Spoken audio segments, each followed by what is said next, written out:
이제 다 함께 우리의 마음의 문을 열고 주님께만 집중하면서 그렇게 나아가는 영과 진리로 하나님께 예배드리는 시간 되기를 원합니다.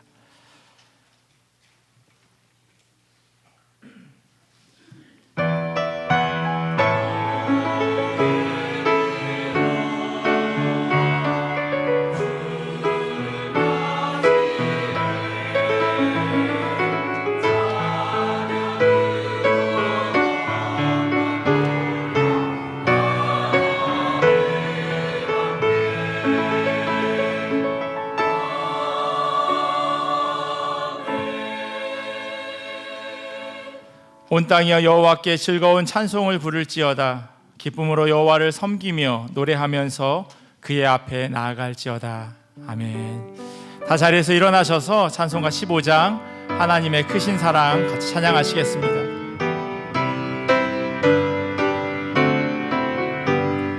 하나님의 크신 사랑 하늘에서 내리사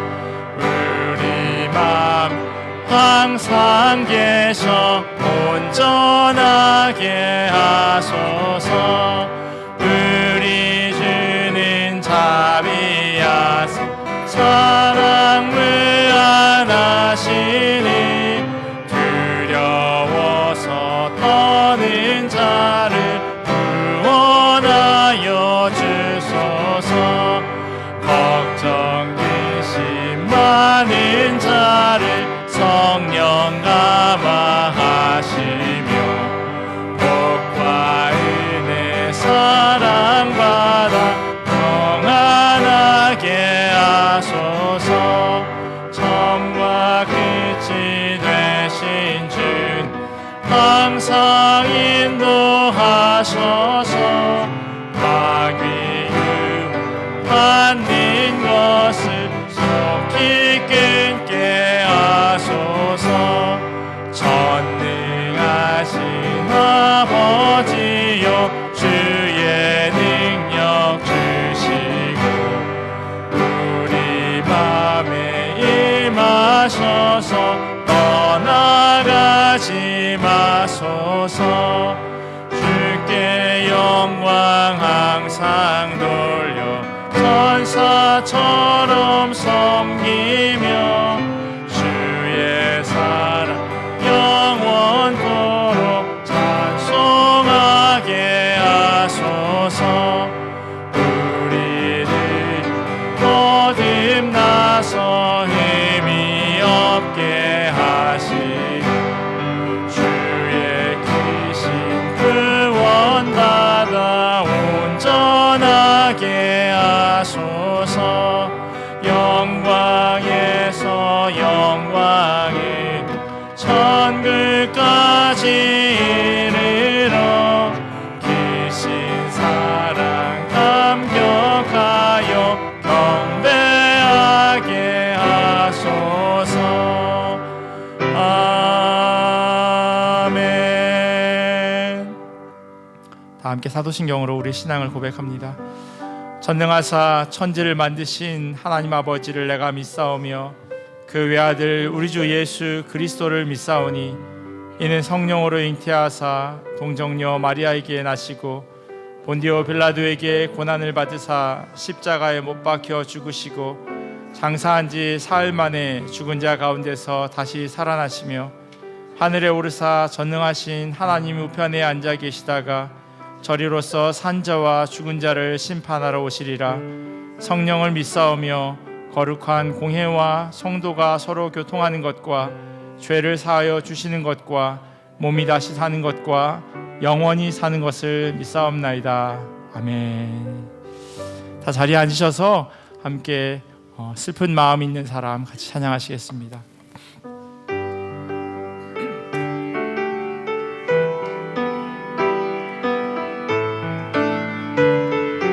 슬픈 마음 있는 사람, 슬픈 마음 있는 사람, 예수 이름 믿으며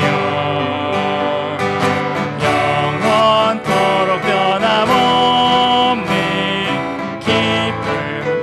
우리 한번 번 더 고백할까요? 슬픈 마음 있는 사람, 슬픈 마음 있는 사람, 예수 이름 믿으며 영원토록 변함없는 기쁜 마음 얻으니 예수의 이름은 세상의 소망이요 예수의 이름은 천국의 기쁨이 거룩하신 주의 이름 거룩하신 주의 이름 우리 형제 삼아라 환난 시험 당할 때에 주께 기도드 예수의 이름은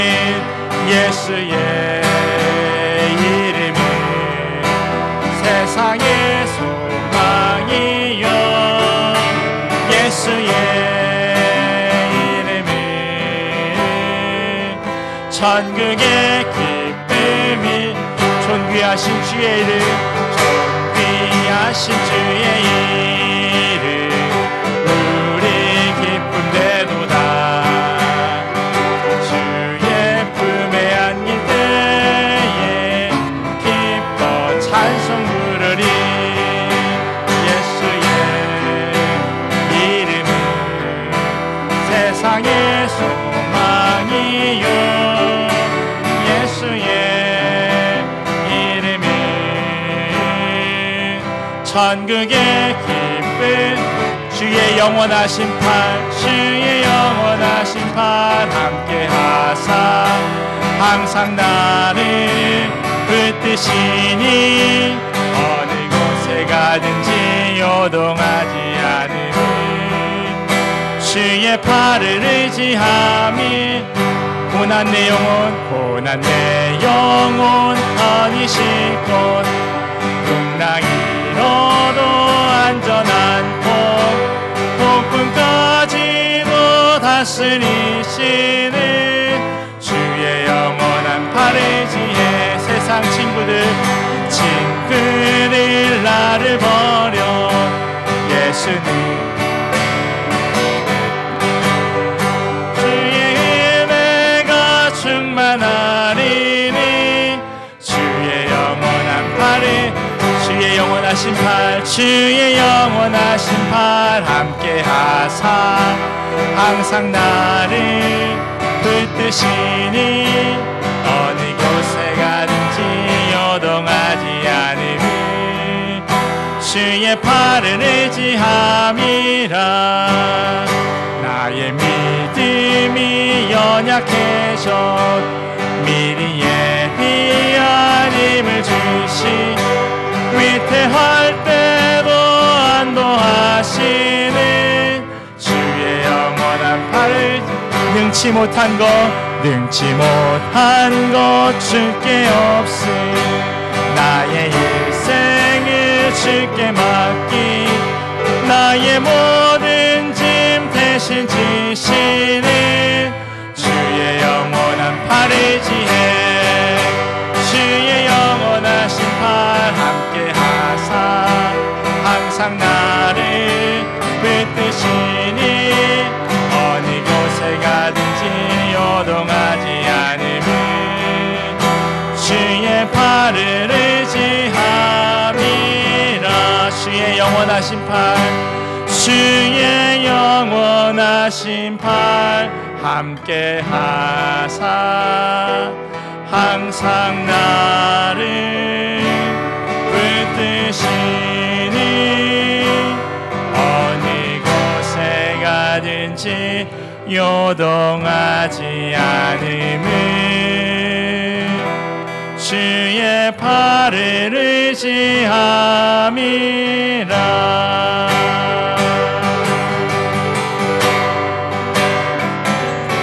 난 믿네 주의 능력으로 내 삶 새롭게 되리 나는 믿네 주의 능력으로 담대히 나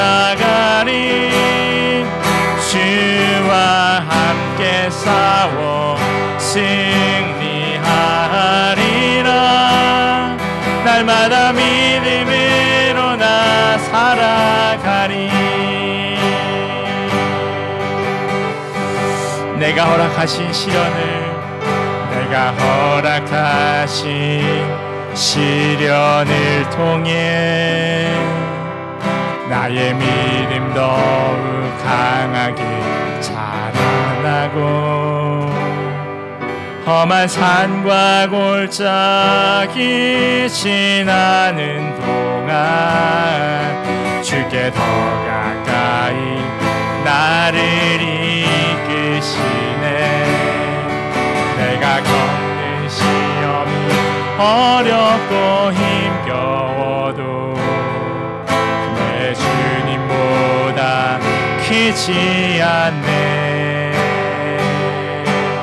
내 앞에 바다가 갈라지지 않으며 주가 나로 바다 위 걷게.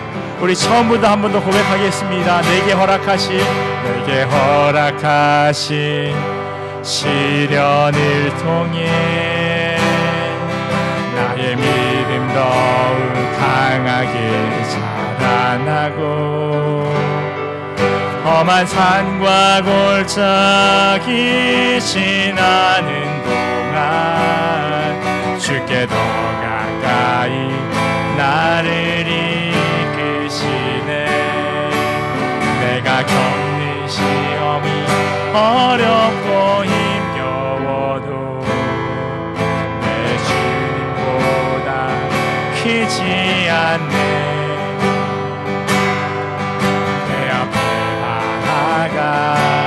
갈라지지 않으면 주가 나로 바다 위 걷게 하네.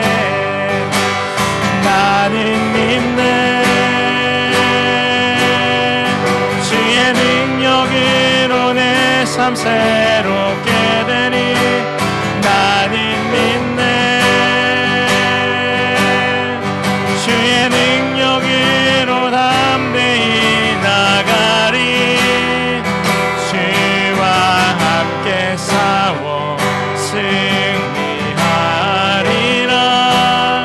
날마다 믿음으로 나 살아. 나는 믿네. 나는 믿네. 주의 능력으로 내 삶 새롭게 되니. 나는 믿네. 주의 능력으로 담대히 나가리라. 주와 함께 싸워 승리하리라.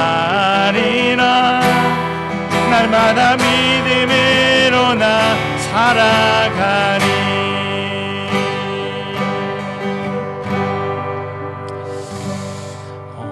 주일에 낯선 찬양하면 되게 당황스러우시죠? 예, 또 아는 찬양하면 좋겠는데, 또 때로는 찬송가 하면 좋겠는데, 그렇게 생각되어질 수 있는 거 저도 너무나 잘 압니다. 그냥 부를 때 같이 부를 수 있는 찬양이면 더 좋을 것 같고요. 그런데 말씀을 준비하면서 그냥 제 마음 가운데 드는 생각은, 한 군데 가만히 머물러 있기보다는 우리가 계속해서 도전하고 또 우리가 넘어야 할 것들, 넘어서는 일들이 우리 가운데 있어야 할 것 같습니다. 찬양도 마찬가지고요, 우리가 만나지는 관계도 마찬가지고, 또 드려지는 예배도 마찬가지고요. 나를 위한 예배가 아니라 하나님께 드리는 예배임을 다시 한번 기억하셨으면 좋겠습니다. 예배의 중심은 내가 아니라 하나님입니다. 우리 지금 이 시간 이러한 기도 제목 가지고 같이 기도하면 좋겠습니다. 하나님, 내가 나를 위해서 드리는 예배가 아니라 하나님께 온전히 드리는 예배 되기를 원합니다. 하나님께만 집중하고 어느 누구도 하나님보다 앞서지 않고 하나님보다 더 뛰어나지 않고 오직 주님만 드러나는 예배 되게 하여 주시옵소서. 우리 이 한 가지 기도 제목만 가지고 오늘은 같이 기도하며 나아가겠습니다. 함께 기도하겠습니다. 하나님, 하나님, 우리 삶의 주인이 하나님 한 분이심을 우리가 기억하기를 원합니다. 우리의 예배의 주체도 하나님이심을 우리가 잊어버리지 않도록 인도하여 주시옵소서.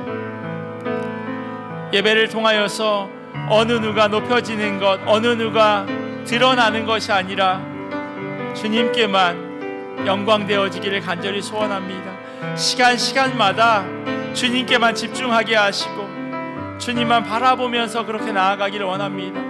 우리가 드려지는 예배의 주인이 하나님 한 분이심을 잊어버리지 않게 하시고 오직 주님 홀로 영광 받아 주시옵소서. 그렇게 우리가 한 마음으로 나아갑니다. 그렇게 한 마음으로 주님 앞에 엎드립니다. 주님, 우리의 예배를 받아 주시옵소서. 오직 주님께만 올려드리는 귀하고 복된 그런 예배 시간 되기를 원하오니 하나님, 이 자리 가운데 좌정하여 주시옵소서. 그리하여서 주님으로 인해서 기뻐하고 주님으로 인해서 즐거워하는 귀하고 복된 예배 될 수 있도록 함께하여 주시옵소서. 감사합니다.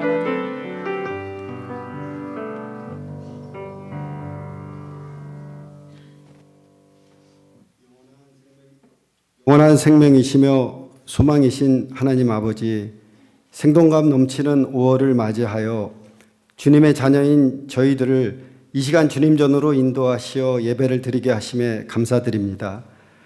저희의 지나온 날들이 세상 사람들의 삶의 방식에 따라 제약 가운데 생활해 왔음을 고백합니다. 나의 기준으로 이웃을 판단하고 행동하지 않았는지 이 시간 주님 앞에 모든 것 내려놓고 회개하오니 용서하여 주옵소서. 믿음의 상처는 싸매어 주시고 믿음의 시련을 당하는 성도들에게는 위로와 응답이 있게 하여 주옵소서. 영적인 시험에 빠진 성도들을 기억하시고 말씀으로 해결받을 수 있도록 인도하여 주실 줄 믿사오며 메말랐던 저희들의 심령을 주님의 단비로 적셔주시길 간절히 원합니다. 위로하는 자의 하나님이 되시는 주님, 실록의 계절 5월을 맞이하여 어린이들을 위하여 기도합니다. 미래의 주인공이 될 한 사람 한 사람에게 믿음으로 잘 양육할 수 있도록 인도하여 주시옵고 교회학교 선생님들과 부모님에게도 신앙의 모범이 되어 자녀들이 믿음으로 성장하여 교회나 사회에서 귀하게 쓰임받는 제목들로 잘 양육할 수 있도록 주님께서 함께하여 주시고 그 수고에 친히 응답하여 주실 줄 믿습니다. 빛이요 생명이신 주님, 오늘도 단위에 세우신 단위 목사님을 강한 팔로 붙드셔서 하나님의 긴 호흡 속에서라는 테마로 6주간의 하나님의 귀한 말씀 대언하실 때 우리가 말씀 앞에 변화되는 새로운 역사가 일어나게 하시고 무엇보다 주님의 굳건한 믿음과 깊은 사랑이 형제자매 가슴속 깊이 담길 수 있도록 성령님께서 함께하여 주시옵소서. 사랑의 주님, 오늘도 보이지 않는 곳에서 묵묵히 봉사하시는 손길에도 은혜와 축복이 있게 하여 주시옵고 이 시간 예배에 참석하지 못하는 형제자매에게도 이런저런 질병으로 고통받고 있는 환우들에게도 치유와 회복의 시간이 되게 하시고 물질적으로 근심 걱정이 있는 성도에게도 평안함이 있게 하여 주시옵소서. 우리 기도 가운데 함께 하신 주님의 은혜에 감사드리며 사랑이 많으신 예수 그리스도 이름으로 기도드립니다. 아멘.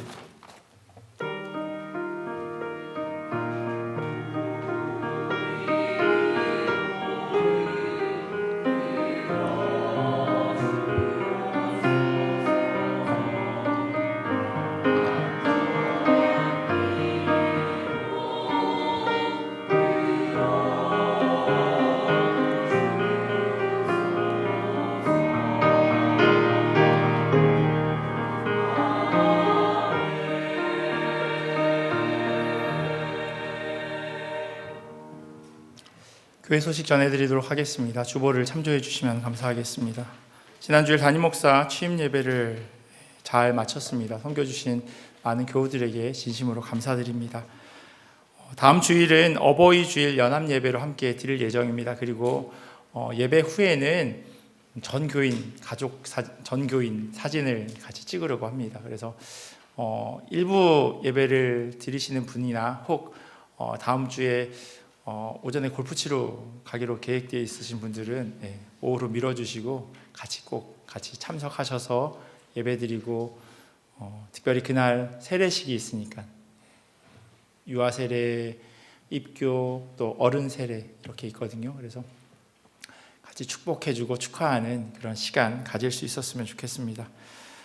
오늘 여선교회에서 봄 바자회를 지금 계속해서 일부 예배 후부터 진행하고 있습니다. 그래서 야채 또 음식들 이번 주 내내 준비하셨어요. 그래서 가서 많이 사주시고 또 많이 즐겨주시고 또 둘러보고 다른 분도 사주시고 서로 사주시고 그래서 빨리 이 남은 게 없도록 솔드아웃 돼야 이거 정리도 편하잖아요. 그래서 다 그렇게 좀 잘 섬겨주시면 또 모여지는 것 가지고 여선교회에서 선교 헌금으로 그렇게 드리려고 하니까 함께 동참해 주시면 감사하겠습니다.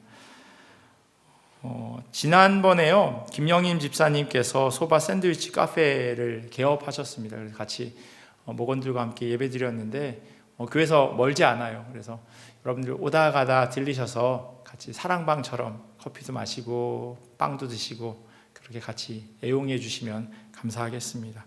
5월 20일 날 토요일 오전 11시에요 봄맞이 교회 대청소가 있습니다. 그래서 혹시 마음 가운데 내가 가서 무슨 도움이 될까 하시는 분은 꼭 오시고요.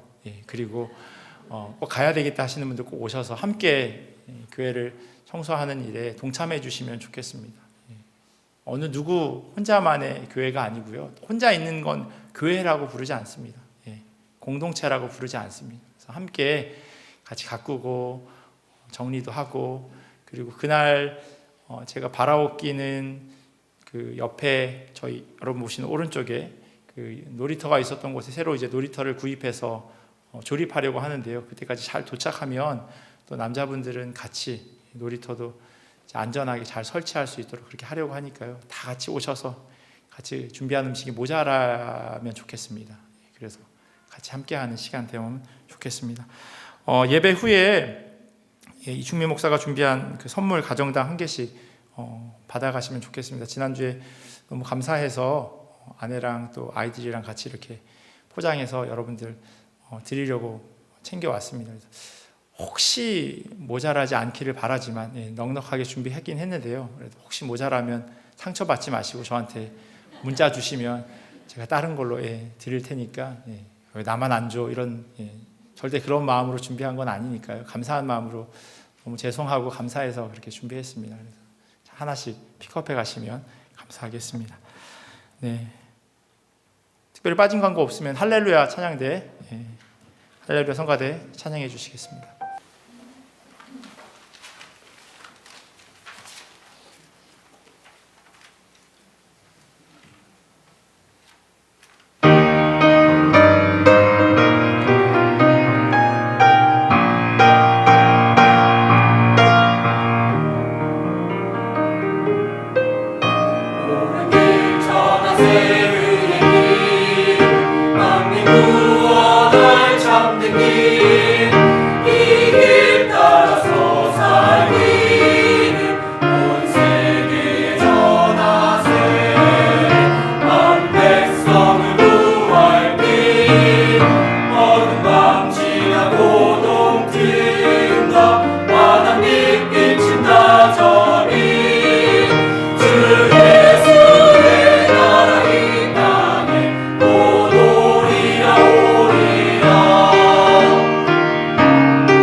놀라운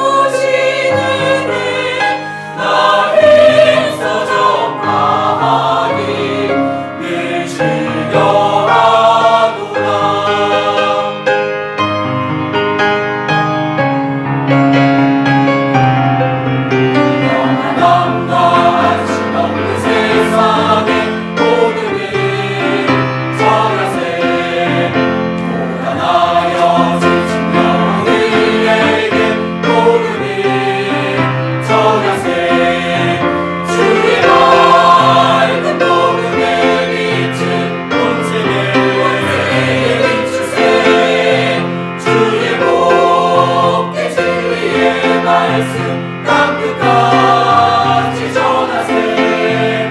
주의 말씀 복음에 비춘 온 세계에 점수세. 주의 복된 진리의 말씀 땅 끝까지 전하세.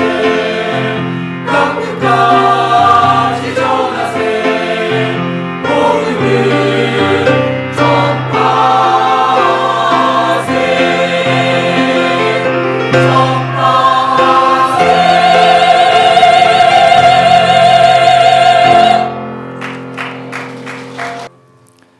하나님 주신 말씀 같이 보도록 하겠습니다. 오늘 우리에게 주신 하나님의 말씀은 출애굽기 3장 1절에서 6절까지 말씀입니다. 혹시 몸이 불편하지 않으시면 자리에서 일어나셔서 하나님 주신 말씀 같이 보도록 하겠습니다. 출애굽기 3장 1절에서 6절까지 말씀 한 절씩 교독하고요. 마지막 6절은 함께 읽도록 하겠습니다.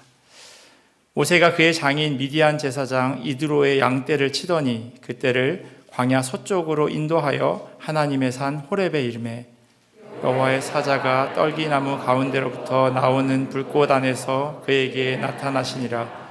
그가 보니 떨기나무에 불이 붙었으나 그 떨기나무가 사라지지 아니하는지라.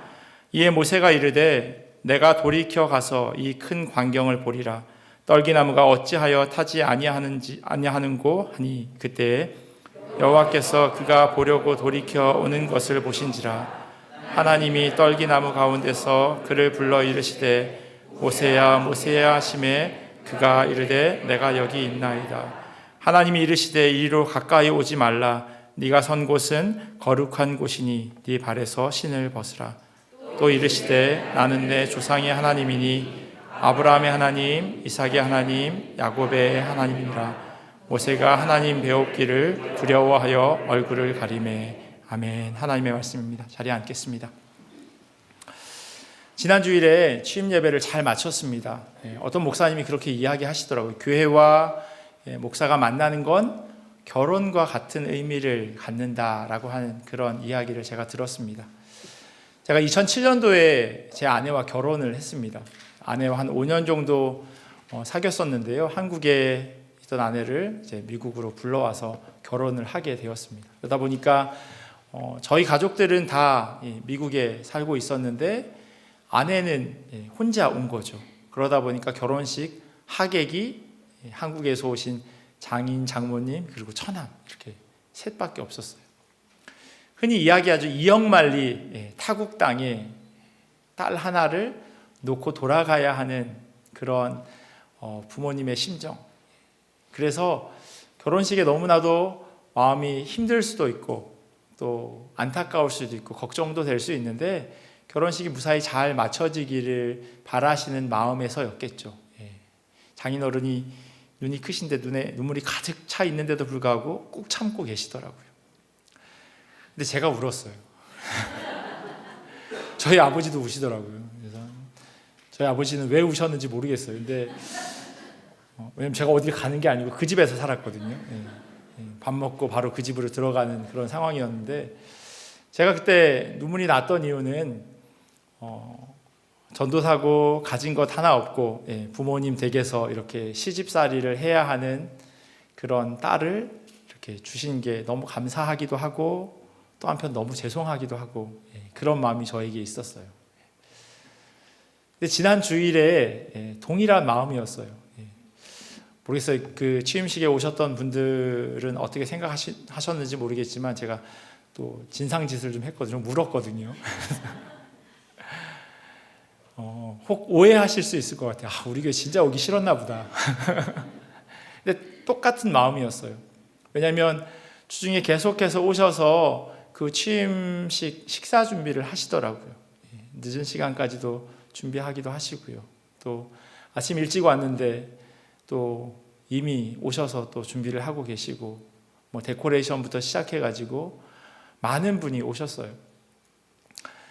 취임 감사 인사를 하라고 올라와서 섰는데 제가 뭐라고 이렇게 사랑해 주시나라고 하는 생각이 들더라고요. 너무 죄송하고 또 너무 감사하고 그런 마음이 들었어요. 그 벅찬 그 마음을 잘 이렇게 수그러뜨렸어야 하는데 막 울어가지고 그래서 저도 막 어떻게 주체를 할 수 없었어요. 다시 한번 너무너무 감사드립니다. 부족한 사람임에도 불구하고 저희 교회 담임 목사로 불러주시고 또 거기에 대해서 또 다 축하해 주시고 또 좋아해 주셔서 물론 마음속으로 좋아하지 않으시는 분도 계실지 모르겠지만 그건 뭐 전 안 보이니까요. 너무 감사드립니다. 취임식은 취임식이고 이제 설교를 해야죠. 제가 요즘에 그 주말부부 아닌 주말부부로 살고 있습니다. 주중에는 여기 내려와 있다가 토요일 날 올라가서 자고 이제 주일날 아이들을 가족들을 데리고 다시 예배를 드리러 옵니다. 그러니까 토요일 날 저녁에 되면 아이들이랑 한 방에서 같이 자거든요. 같이 자면서 이런저런 이야기를 해요. 한 주간 어떤 일이 있었는지, 아빠는 어떤 일이 있었어, 뭐 아빠 어디 갔다 왔어, 누구 만났었어. 또 저희 아이들도 이런저런 이야기를 합니다. 되게 좋은 시간인 것 같아요.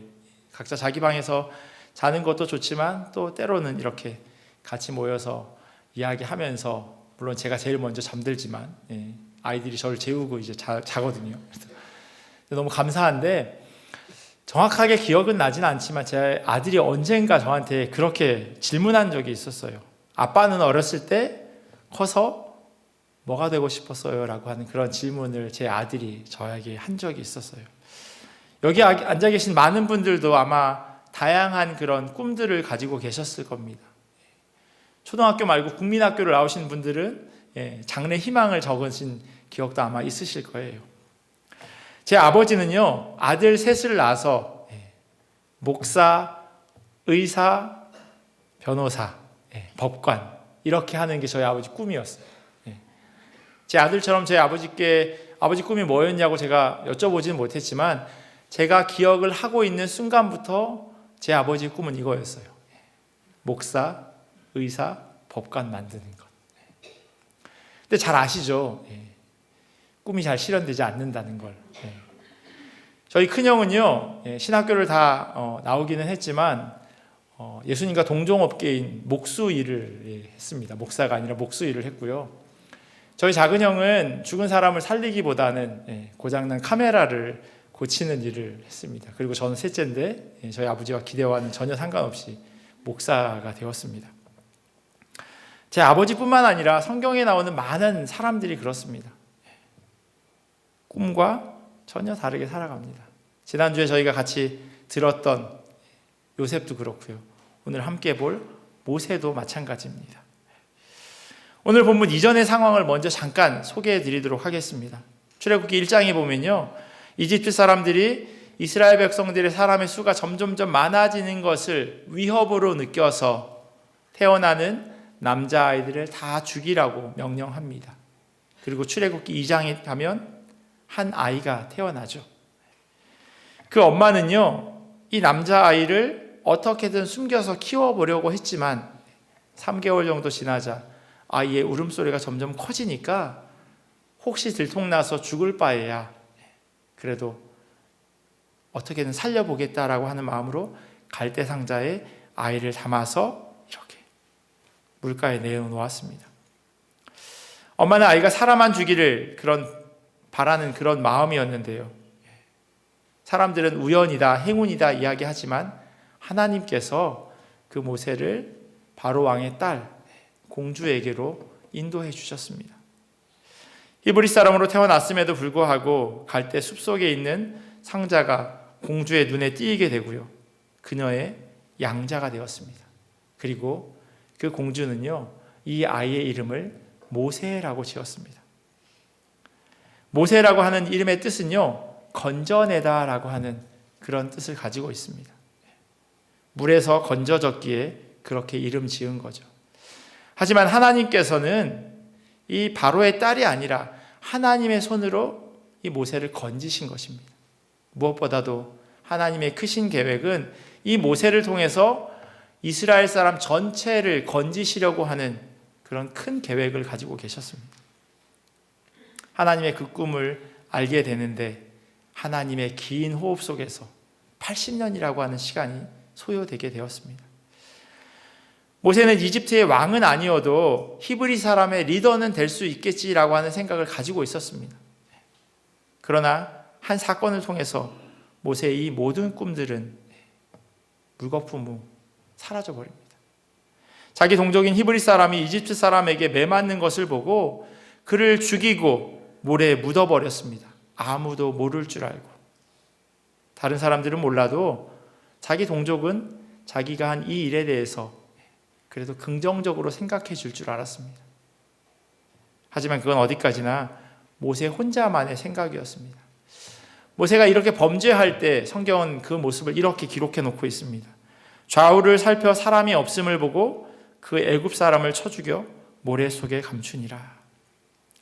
그런데요, 다음 날 히브리 사람들이 모두가 이 모세가 한 잘못을 알게 됩니다.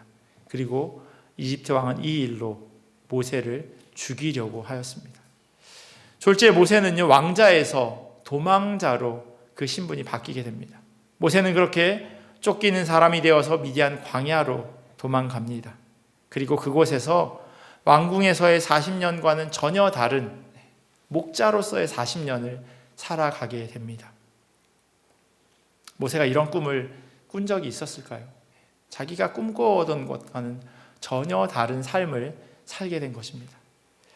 그가 미디안에서 어떤 삶을 살았는지 그가 첫째 아들의 이름을 지은 그 대목에서 이 모세의 마음을 알 수 있어요. 출애굽기 2장 22절 말씀이에요. 그가 아들을 낳음에 모세가 그의 이름을 게르솜이라 하여 이르되 내가 타국에서 나그네가 되었음이라 하였더라. 공주의 양자로 그렇게 자랐기에 흔히 말하는 주류에 속해 있는, 요즘 말로 하면 금수저 사람이었습니다. 그랬던 모세가 이제는 나그네가 되어버렸습니다. 영어 성경에 보면 에일리언이라고 그렇게 이야기합니다. 이방인. 마치 캐나다 땅에서 살고 있는 우리 모두의 모습과도 너무나도 비슷합니다. 태어난 땅을 뒤로 하고 캐나다에 와서 이민자로 그렇게 살아가는 우리 모습. 모세도 그렇게 이방 땅에서 이민자로 살아갑니다. 인생이 꼬일 대로 꼬여버렸습니다. 겨우 유람선에 올라탄 줄 알았는데 그 배가 난파선이었습니다. 중심에서 완전히 주변부로 밀려나 버렸습니다. 그렇게 모세는 40년을 살아갑니다. 여기까지가 출애굽기 2장 말씀입니다. 이야기는 자연스럽게 출애굽기 3장으로 넘어갑니다. 2장의 모세와는 달리 이제는 양치는 목자가 모세의 일상입니다. 궁궐 생활에 익숙해져 있었던 모세는 이젠 찾아보기 어렵습니다. 이제는 광야에서 모래를 씹으며 그렇게 살아갑니다. 왕자였던 모세는 미디안 땅에서 이제는 어떻게 살아야 하나라고 하는 고민을 하고 있었는데 지금은 양치는 목자가 되었던 것입니다. 그를 정의하는 말이 왕자에서 이제 목자가 되어버렸습니다. 목자는요, 한 곳에 정착해서 살아가는 사람이 아닙니다. 여기저기 떠돌아다니는 사람입니다. 무엇보다는 목자라고 하는 직업은요, 사회 안에서 아주 낮은 신분을 의미합니다. 케네스 베일리가 쓴 중동의 눈으로 본 예수라고 하는 책에요, 목자에 대해서 이렇게 적어 놓았습니다. 1세기 팔레스타인의 목자들은 가난했으며 랍비 전승은 이 목자들에게 부정하다는 이름표를 붙였다. 랍비 문헌에는 배척하는 직업들 목록이 5개 기록되어 있는데 목자는 그중 3번째 목록에 등장한다. 목자는 비천하고 배우지 못한 사람이다. 랍비들이 목자를 이렇게 부정한 사람이라고 이야기한 이유는 그 직업을 종사하는 사람들은 안식일을 지킬 수 없었기 때문이에요. 매일매일 떠돌아다니죠. 삼시세끼를 먹는 것처럼 양들에게도 계속해서 꼴을 먹여야 합니다. 물이 있는 곳으로 이동해야 합니다. 오늘은 안식일이니 물이 없지만, 먹을 것이 없지만 그냥 참아라 라고 이야기할 수 있는 게 아닙니다.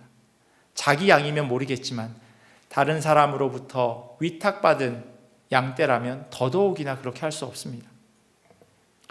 이렇게 여러 곳을 돌아다니다 보니요, 목자들을 통해서 뉴스가 전해집니다. 이 마을에서 들은 이야기를 저 마을에 가서 옮기기도 하죠.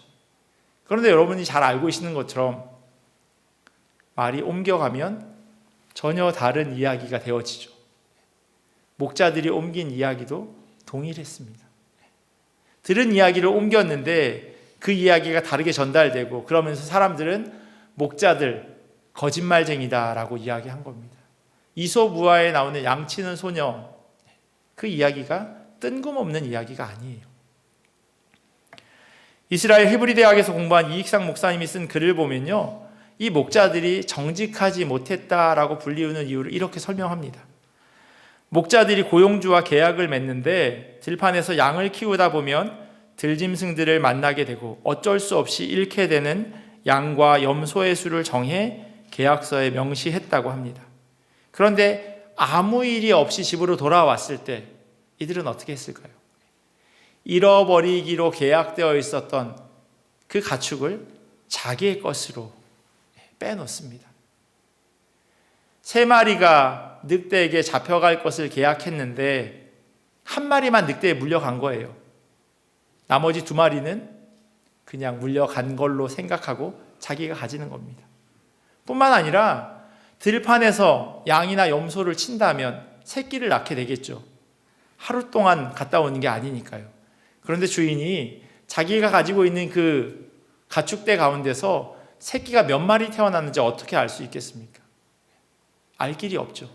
그래서 10마리가 태어났습니다 라고 하고 갖다 주죠.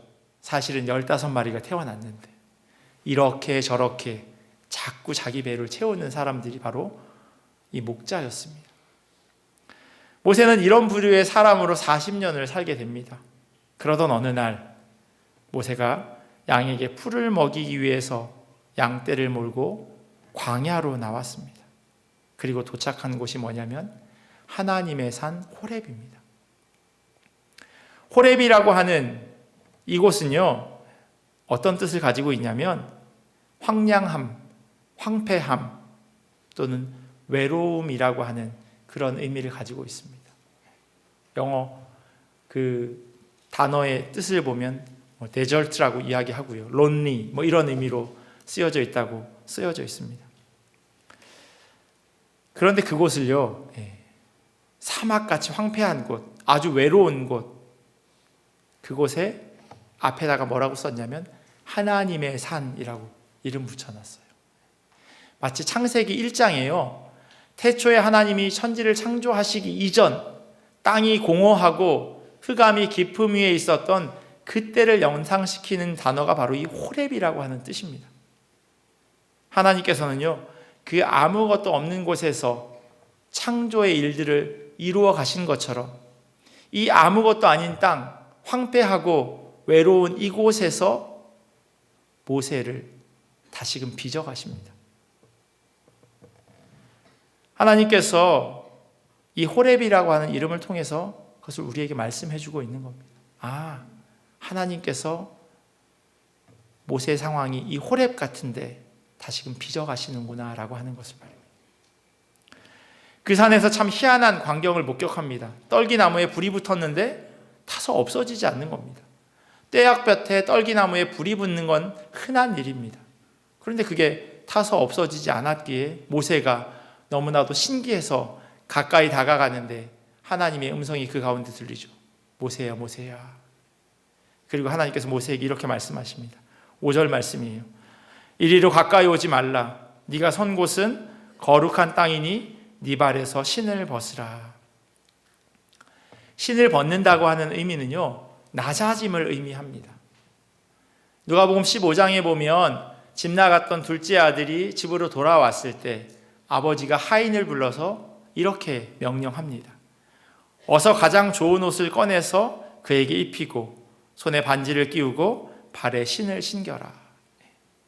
이 둘째 아들은요, 먹을 것이 없어서 돼지 쥐엄 열매를 뺏어 먹는 상황이었어요. 거지였어요. 그래서 신발이 없었던 겁니다. 그런데 아버지가 그 아들을 보자마자 신발을 신기죠. 하나님께서 40년 동안 낮아질 대로 낮아진 모세에게 이제는 신발까지 벗으라 말씀하십니다.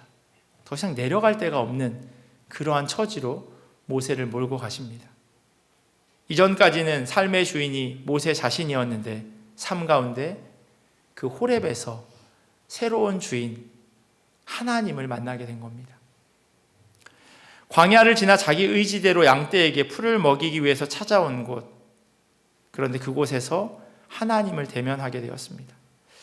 이집트 떠날 때도 전혀 꿈꾸지 않았던 그런 상황, 하나님을 만나게 되는 상황, 이 상황 역시도 요셉이 꿈꾼 적이 없습니다. 왕자에서 목자로, 궁궐에서 광야로, 그리고 젊은이에서 노인으로 모세는 40년 동안 그렇게 변화되어졌습니다. 하나님께서는 왜 이때 모세를 찾아오셨을까요? 왜 이때 찾아오셨을까요? 왕궁에서 왕자로 살아갈 때 왕이 될 수 있는 건 아니었지만 그래도 나름대로 위치가 있고 지위가 있고 가진 것이 있을 때 왜 그때 하나님께서는 모세를 불러오지 않으셨을까요? 40에 창창한 나이에 왜 하나님은 그를 불러 사용하지 않으셨을까요? 무엇보다도 왜 하나님께서는 이 광야를 지나서 모세를 만나 주셨을까요? 제가 처음 가족들과 함께 캐나다에 왔을 때요, 아내와 김치를 만든 적이 있었습니다.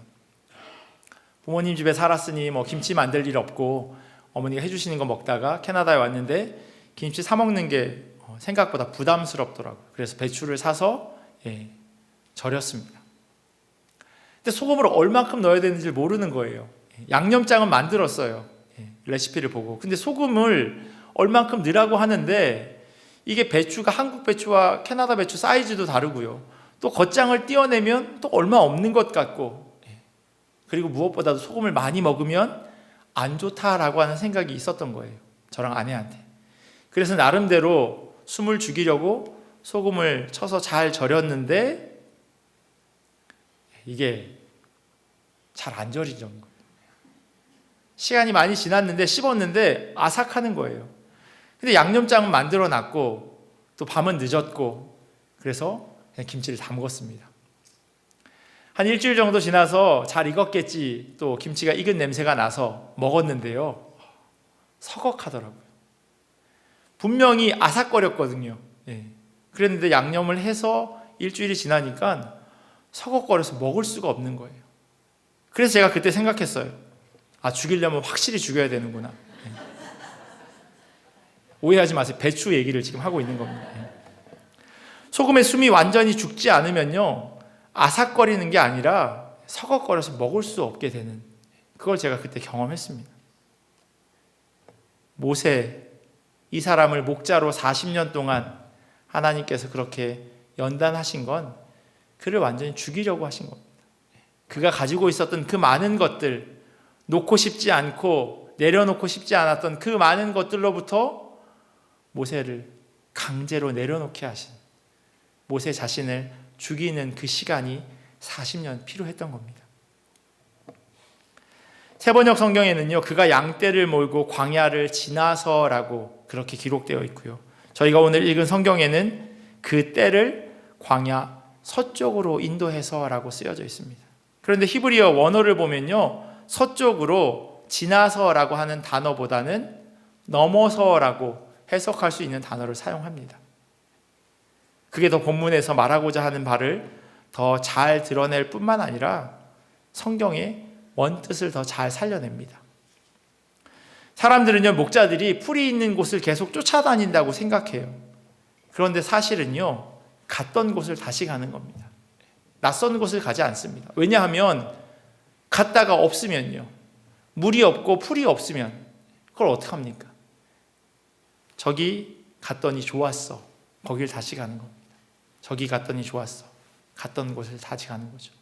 그런데 오늘 모세는요, 그 광야를 넘어갑니다.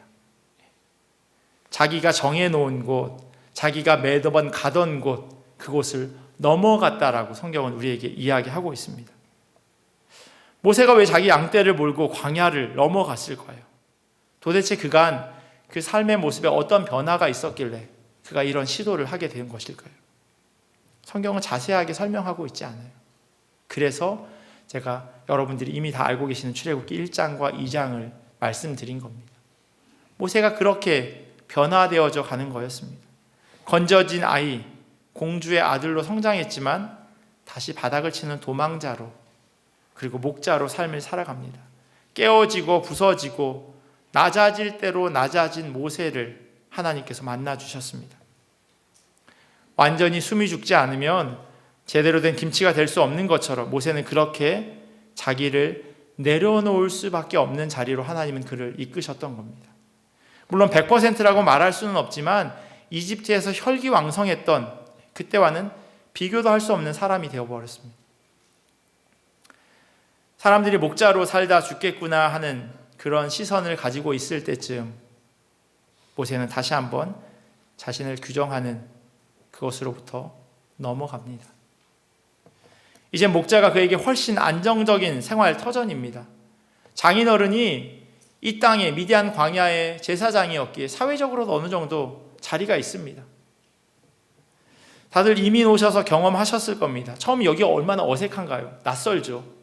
말도 낯설고 보여지는 사람도 낯설고 자꾸 외국 사람들이라고 얘기하는데 내가 외국 사람인데 자꾸 그렇게 습관적으로 이야기하게 되고 흔히 그렇게도 이야기합니다. 처음 오면 돈으로 다 때운다고. 잘 모르니까 신호등 신호 위반해가지고 걸려서 또 스탑사인 안 지켜서 티켓 내고요. 또 빨간불에 3초 섰다가 라이턴 해야 되는데 그냥 빨간불 옆에 건너가는 사람 없으니까 또 그냥 지나가다 또 티켓 내고요. 계속해서 사람 잘못 만나서 또 돈으로 때우고 그런 시간을 보냅니다. 그러다가 시간이 지나면 어떻게 되나요? 익숙해지죠. 너무 편합니다. 저도 미국 갔다가 보통 루이스톤 그쪽으로 넘어오는데요. 거기 보더 딱 지나면 아, 집이다 이런 생각이 들어요. 제가 캐나다 시민권자도 아님에도 불구하고 집이다라고 하는 생각이 들어요. 모세도 마찬가지였어요. 하루 이틀 산 게 아니잖아요. 40년을 살았어요. 그러면 새로운 도전을 할 이유가 없습니다. 너무 편하니까요. 너무 익숙하니까요. 모세가 첫 아들을 낳고요. 외국에서 내가 이방인이다 라고 하는 그런 이름으로 게르솜이라고 하는 것을 지었다고 말씀드렸어요. 하지만 둘째는 달랐어요. 출애굽기 18장 3절과 4절에 보면 이렇게 기록되어 있어요. 그의 두 아들을 데리고 왔으니 그 하나의 이름은 게르솜이라.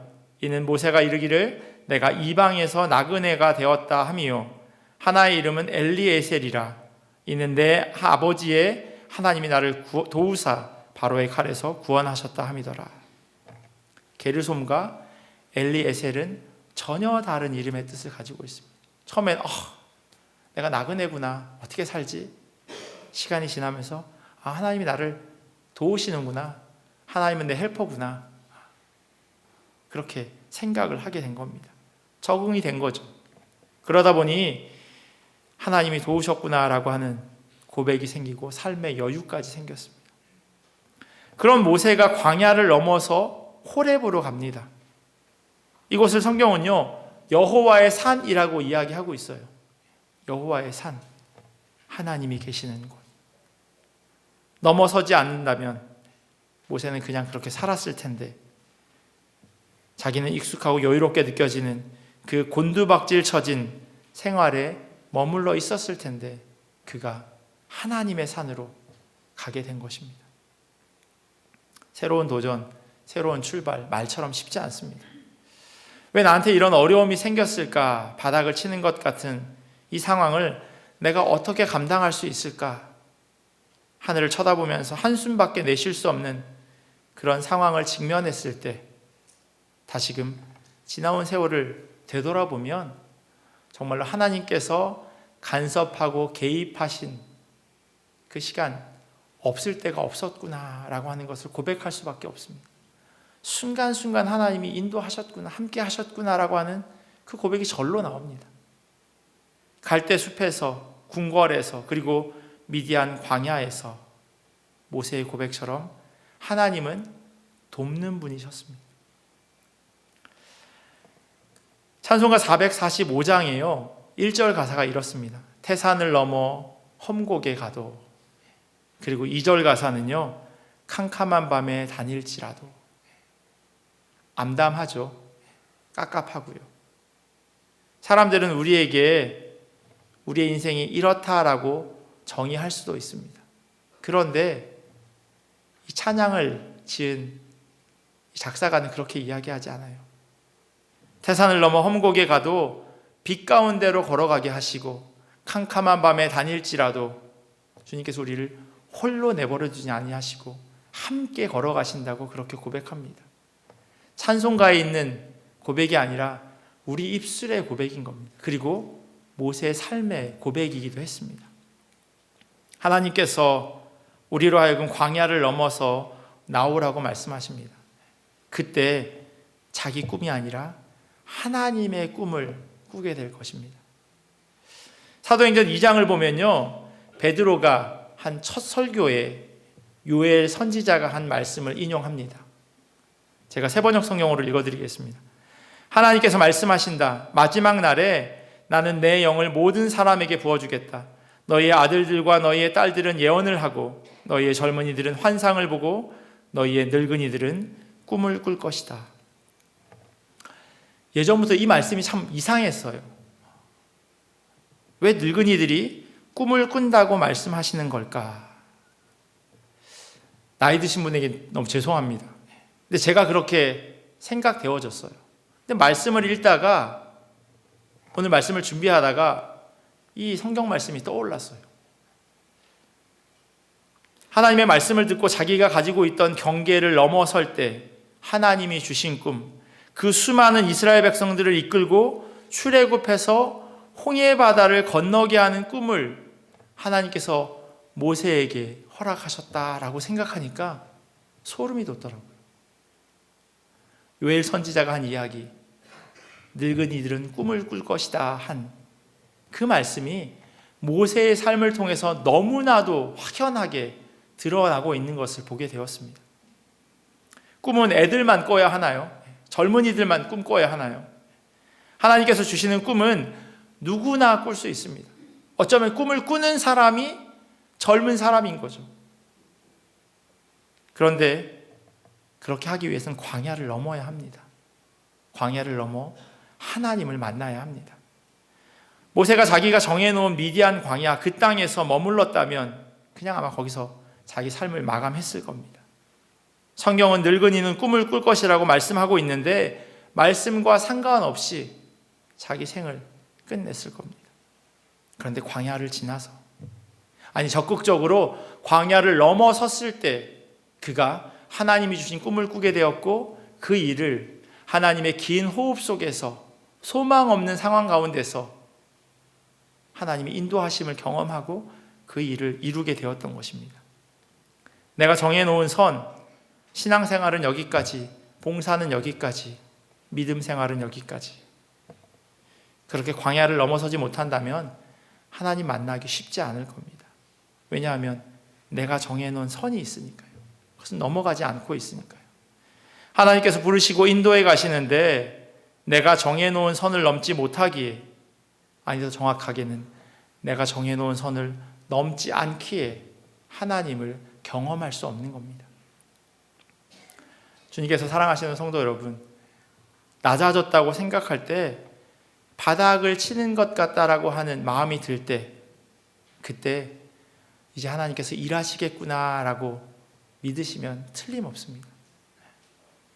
하나님 죽을 것 같습니다. 아니 죽고 싶습니다라고 그렇게 생각될 때 하나님께서 먹이시는 말씀을 통해서 하루하루 살아갈 수 있는 그 새 힘이 우리 모두에게 공급되어질 겁니다. 내가 정해놓은 꿈, 기준, 한계를 넘어설 때 하나님께서 우리를 만나주심을 말씀을 통해서 기억하기를 원합니다.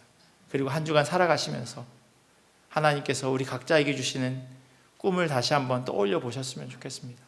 나로 하여금 꾸게 하는 그 하나님의 꿈에 우리 모두가 반응하는 주님의 자녀들 되기를 예수 그리스도의 이름으로 간절히 축원합니다. 기도하겠습니다. 참 좋으신 하나님 감사합니다. 소망 없는 모세의 삶 가운데 하나님께서는 긴 호흡으로 그렇게 일하고 계심을 우리로 하여금 보게 하시니 감사합니다. 하나님의 긴 호흡 속에 우리도 함께 빠져들기를 원합니다. 소망 없고 희망 없는 것 같지만 그 광야를 넘어설 때 하나님 만나주십니다. 아무것도 없는 것 같은 황폐한 그 호렙에 하나님이 함께 하시기에 그곳을 하나님의 산이라고 불러주셨습니다. 그리고 그곳에서 하나님이 우리를 만들어 가심을 오늘 말씀을 통해서 보게 되었습니다. 하나님, 우리의 인생 가운데도 그렇게 일하시는 하나님을 보게 하여 주시옵소서. 하나님 바라보게 하시고 하나님 붙잡고 그렇게 나아가는 우리 모두 될 수 있도록 은혜로 더하여 주시옵소서. 감사하며 사랑이 많으신 예수님의 이름으로 기도합니다. 아멘. 이 시간에 들은 말씀 기억하면서 특송 특주 같이 보시면 좋겠습니다.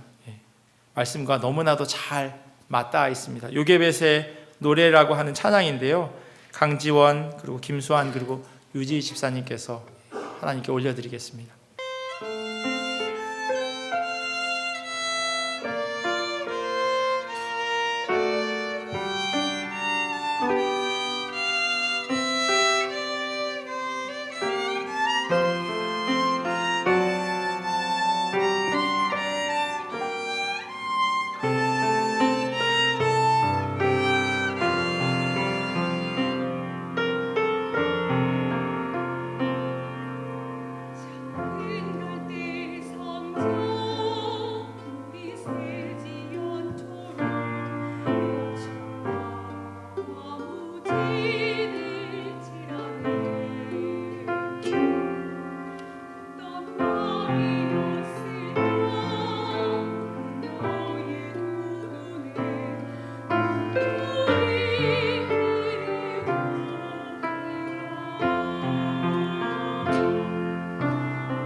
우리 찬송가 445장 같이 찬양하시겠습니다.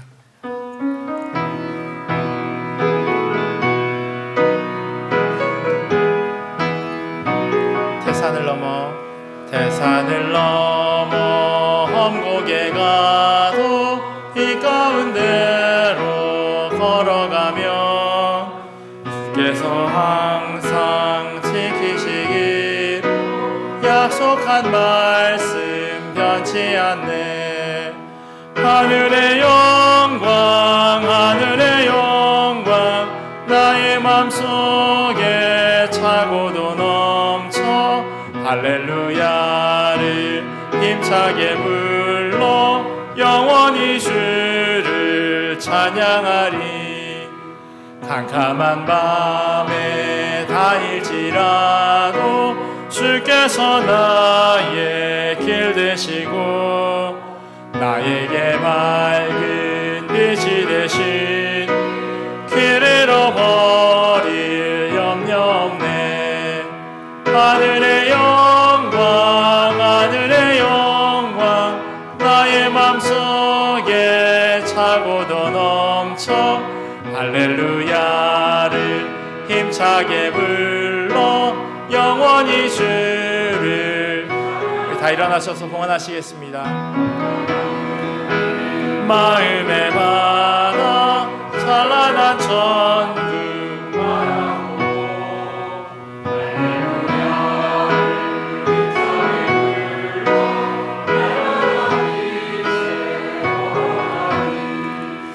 하늘의 영광 하늘의 영광 나의 맘속에 차고도 넘쳐 할렐루야를 힘차게 불러 영원히 주를 찬양하리. 아멘. 사랑하는 성령 하나님, 한국에 잘 다녀오게 하심과 그레이스 13번째 생일을 감사드리고 그의 앞날을 주님께 맡깁니다. 저희 교회를 사랑으로 회복시키시며 은혜 안에 들어오게 하심에 감사드립니다. 손녀 선물 감사드립니다. 손주 감사 2번째 생일을 감사드립니다. 주의 계획 안에 살고 있음을 고백하는 삶 되길 원합니다. 이주민 목사님의 취임을 감사드립니다. 모든 것에 감사합니다. 그리고 구제연금 드렸습니다. 같이 기도하시겠습니다. 참 좋으신 하나님 감사합니다. 하나님께서 우리가 험한 골짜기로 가는 것 같고 또 때로는 캄캄한 곳으로 홀로 가는 것 같은 그런 느낌이 들 때에도 언제나 우리로 하여금 밝은 길로 인도하여 주시고 또한 주님께서 항상 지켜주심을 우리로 하여금 고백하게 하시니 감사합니다. 드려진 물질이 바로 그러한 고백임을 우리가 기억합니다. 하나님께서 허락하셨기에 또 우리의 삶을 인도하여 주심에 우리가 깨닫고 감사하는 마음으로 주님 앞에 올려드리오니 하나님 이 물질을 통하여서 하나님 나라가 확장되어지게 하시고 하나님의 사역에 귀하게 사용되어지게 하여 주시옵소서. 드린 손길들 가운데도 하나님께서 귀하게 복내려 주시옵시고 하나님께서 누리도록 하신 귀하고 좋은 것들 삶 가운데 온전히 누리게 하여 주시옵소서. 드리지 못한 손길 가운데도 하나님 기억하여 주시옵시고 이들의 마음과 생각을 하나님 붙드셔서 주님만 바라보면서 하나님 드리지 못함이 상처이기보다는 또한 주님께서 그 일을 통하여서 일하시기를 원하심을 깨달아 알 수 있도록 은혜로 도와여 주시옵소서. 지금은 우리 주 예수 그리스도의 크신 은혜와 하나님 아버지의 사랑하심과 성령님의 교통하심이 넘어서기를 결단하는 주님의 자녀들 머리 위에 그리고 이들의 가정과 삶의 자리와 주님의 몸된 교회 위에 지금부터 영원토록 함께 하시기를 간절히 축원하옵나이다. 아멘.